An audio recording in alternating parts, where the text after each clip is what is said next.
if you could just maybe say like, just like sort of fill in the blank, like food is an important issue to me because, and then sort of go from there. Shenee, if you want to start off and, Yeah, for me, what drove me to food was the environment, the connection between food and the environment, and I think the overall well-being of individuals.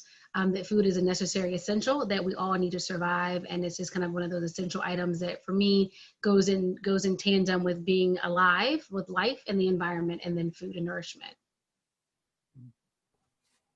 Yeah, likewise for me. I've always been very interested in the intersectionality of the issue of food. And like you were saying, Shenee, the fact that it impacts our human health, it impacts the environment, it impacts cultural traditions, kind of all of these different aspects, and the fact that both urban places and rural places have food deserts, and that's often overlooked. It's often talked about in the urban context. And so for me, living in a very rural place and discovering that it is a food desert here, and kind of the irony of that, I live on a farm and that all around me are farms, but they're not farms that grow food that people can eat directly. They're farms that are growing GMO corn and soy for animal feed or for biofuel or for processed foods, for example. So this is actually considered a USDA low income, low access rural food desert. And most of my neighbors have to drive 40 minutes to get to Walmart to get their groceries. And so that's part of the work that we're doing on our farm. We have a veggie box delivery program, and we deliver vegetables every week for 24 weeks to families in this area. And so actually, just before I forget, one quick follow-up before I get to Shenee on this one. How do you describe food deserts? What is a food desert? Yeah, a food desert basically essentially means that it's hard to access food. And like I was saying, in this particular circumstance, it's a low income, low access. So they have to drive 40 minutes to get to a grocery store, and then it's a low income area. So it's hard to actually buy food. Food is not at an accessible price.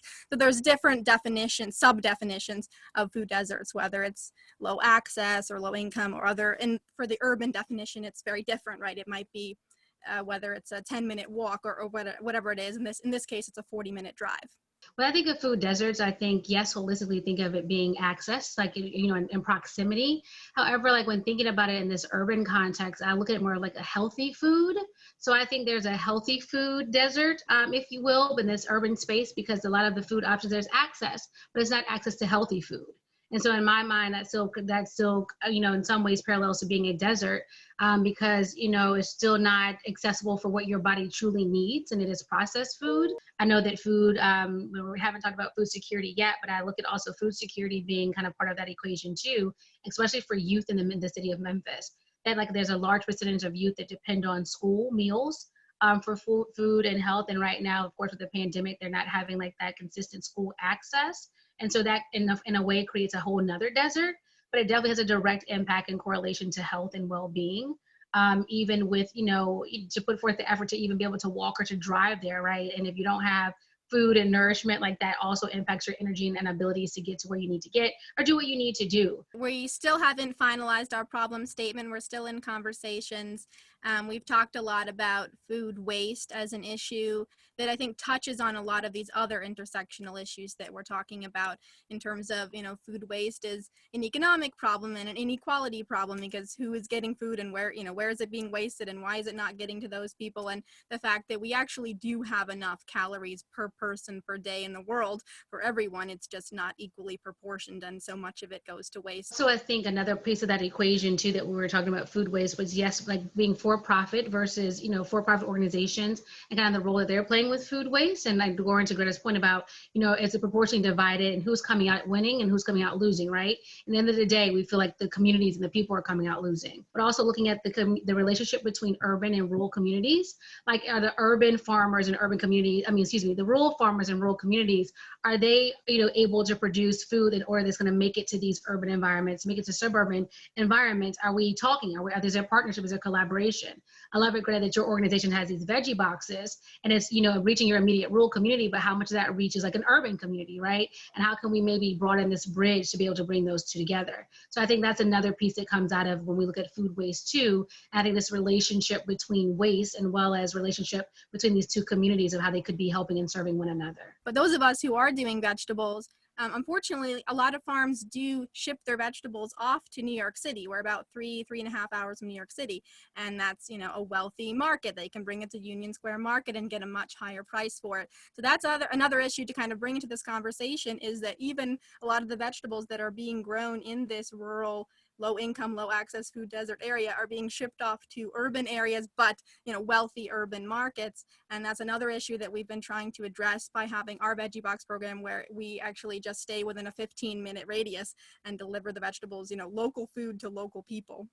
The relationship, like, of whose responsibility is food insecurity, or the problem, the challenge with food, that this relationship, or the onus or responsibility has been put on the individual, right? And it's a collective problem. So I think just kind of like this kind of like, hey, like, it's your situation, it's where you live, it's your circumstances, it's everything about you, and that this relationship or the responsibility is not a collective collaborative responsibility, right? And my belief is if one is hungry, like, we're all hungry. So we all need to eat, and we all need to be able to be nourished and to survive and to live at our fullest capacity. So for me, that's the problem, that the responsibility is just not a sole responsibility. And that it's healthy food options on a consistent basis, that we're not having to guess when that next meal will be. That I think for food security for me also is defined as kind of like what is natural to your community.